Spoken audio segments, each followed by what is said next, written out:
Fengal ചുഴലിക്കാറ്റിൽ തമിഴ്നാട്ടിലും പുതുച്ചേരിയിലുമായി 19 മരണം. തിരുവണ്ണാമലയിൽ ഉരുൾപൊട്ടലിൽ കാണാതായ 6 പേരുടെ മൃതദേഹം കണ്ടെത്തി. ഇന്നലെ വൈകിട്ടോടെയാണ് ഇവിടെ വലിയ ഉരുൾപൊട്ടൽ ഉണ്ടായത്. തമിഴ്നാട്ടിൽ എവിടെയും കാര്യമായ മഴ മുന്നറിയിപ്പുകളില്ല. പുതുച്ചേരിയിൽ ദുരിതബാധിതർക്ക് സർക്കാർ സഹായധനം പ്രഖ്യാപിച്ചിട്ടുണ്ട്. മുഹമ്മദ് റയീസ് വിവരങ്ങൾ നൽകും ചെന്നൈയിൽ നിന്ന്.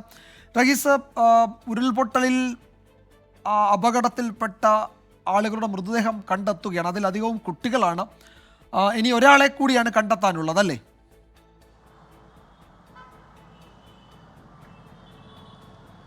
വിജയകുമാർ, ഏറ്റവും സങ്കടപ്പെടുത്തുന്ന കാര്യവും അതാണ്. കാരണം കണ്ടെത്തിയ 6 മൃതദേഹങ്ങളിൽ 5 കുട്ടികളാണ്. 5 പേരെയാണ് കിട്ടാനുണ്ടായിരുന്നത്. ഇപ്പോൾ വരുന്ന ഏറ്റവും പ്രധാനപ്പെട്ട ഒരു അപ്ഡേറ്റ്, ഇതിൽ 7 പേരുടെയും മൃതദേഹം കണ്ടെത്തിയിരിക്കുന്നു എന്ന ഒരു വിവരം കൂടി പുറത്തു വരുന്നുണ്ട്. എന്തായാലും ഔദ്യോഗികമായി 6 പേരുടെ മൃതദേഹമാണ് കണ്ടെത്തിയത്. ഒരാളെ കാണാനില്ല. ഈ ഉരുൾപൊട്ടലുമായി ബന്ധപ്പെട്ട് മണ്ണിനടിയിലായവർ രാജ്കുമാറിൻ്റെ കുടുംബമാണ്. ആ വീട്ടിലുണ്ടായിരുന്നത് 32 വയസ്സുള്ള രാജ്കുമാർ, 26 വയസ്സുള്ള മീന, 9 വയസ്സുള്ള മകൻ ഗൗതം, 7 വയസ്സുകാരി ഇനിയ, ശേഷം ബന്ധുക്കളുടെ മക്കളായ വിനോദിനി 12 വയസ്സ്, രമ്യ 14 വയസ്സ്, മറ്റൊരു കുട്ടി 12 വയസ്സ്. അങ്ങനെ 7 പേരെയാണ് ഈ മണ്ണിനടിയിൽപ്പെട്ട് കാണാതായത്. അനൗദ്യോഗികമായി ഇപ്പോൾ 7 പേരുടെ മൃതദേഹം ലഭിച്ചു എന്നുള്ള വാർത്തയാണ് വരുന്നത്. ഏറെ സങ്കടകരമായ കാര്യമാണ്. കാരണം ഇന്നലെ ആ വീട്ടിൽ ഒരുമിച്ച് കൂടിയ 7 പേരാണ് വൈകിട്ടുണ്ടായ ആ ഒരു ദുരന്തത്തിൽ, മണ്ണിടിച്ചിലുണ്ടായി ശരിക്കും ഒരു 24 മണിക്കൂർ കഴിഞ്ഞിട്ടുണ്ട്. തിരച്ചിൽ ഊർജിതമാക്കിയിട്ട് ഏതാണ്ട് 14 മണിക്കൂർ കഴിഞ്ഞു. ശേഷം ഹിറ്റാച്ചി പോലെയുള്ള ഉപകരണങ്ങൾ ഉപയോഗിച്ചുകൊണ്ടുള്ള തെരച്ചിൽ നടത്തുന്നത് ഒരു 2 മണിക്കൂർ മുൻപ് മാത്രമാണ്. കാരണം ഈ പ്രദേശത്തേക്ക് ഹിറ്റാച്ചി അടക്കം കൊണ്ടുപോകാൻ കഴിയില്ലായിരുന്നു. നമുക്ക് ആ ദൃശ്യങ്ങളിൽ കാണാൻ പറ്റും. വളരെ ഇടുങ്ങിയ ഒരു വഴിയാണ്.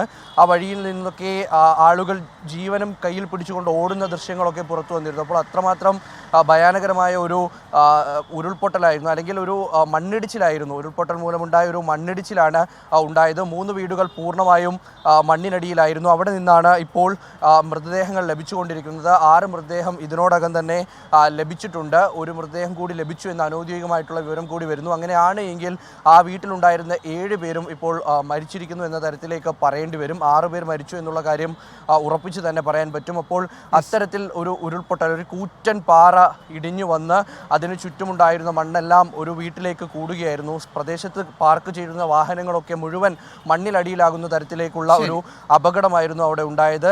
പക്ഷേ എടുത്തു പറയേണ്ടത്, ഒരു മുൻകരുതൽ കൃത്യമായി അവിടെയുള്ള ആളുകൾ പാലിച്ചിരുന്നില്ല എന്നുള്ളതാണ്. ഇന്നലെ ഉച്ച മുതൽ തന്നെ കുറേശ്ശെ മണ്ണ് വീഴുന്നത് കണ്ട് കുറേ പേരെയൊക്കെയും ദുരിതാശ്വാസ ക്യാമ്പുകളിലോട്ടൊക്കെ മാറ്റിയിരുന്നു. പക്ഷേ കുറേ പേർ അപ്പോഴും തിരിച്ചു പോകാൻ തയ്യാറായില്ല. അങ്ങനെയുള്ളവരിൽപ്പെട്ട ഒരു കുടുംബത്തിനാണ് ഈ ദുർഗതി ഇപ്പോൾ ഉണ്ടായിരിക്കുന്നത്. ഒരു കുടുംബത്തിലെ 7 പേരുടെ മരണവിവരമാണ് ഇപ്പോൾ വരുന്നത്. അതിൽ 6 പേരുടെ മൃതദേഹവും കണ്ടെത്തിയെന്ന് ഔദ്യോഗികമായി അറിയിച്ചു. ഒരാളുടെ മൃതദേഹം കണ്ടെത്തിയിട്ടുണ്ട്, ഔദ്യോഗികമായി അത് അറിയിച്ചിട്ടില്ല. തമിഴ്നാട്ടിൽ തിരുവണ്ണാമലയിലാണ് ഈ വലിയ ഉരുൾപൊട്ടൽ ദുരന്തമുണ്ടായത്. ഇന്നലെ വൈകിട്ടോടെയാണ് അവിടെ മണ്ണിടിച്ചിലുണ്ടായത്. രാവിലെ മുതൽ മണ്ണിടിയുന്നുണ്ടായിരുന്നു. പക്ഷേ ആ ഘട്ടത്തിൽ കുറേ ആളുകൾ മാറാതെ അവിടെ തുടർന്ന ആളുകൾക്കു മേലാണ് ഈ വലിയ ദുരന്തം ഉണ്ടായിരിക്കുന്നത്. മുഹമ്മദ് റഹീസാണ് വിവരങ്ങൾ നൽകിയത് ചെന്നൈയിൽ നിന്ന്.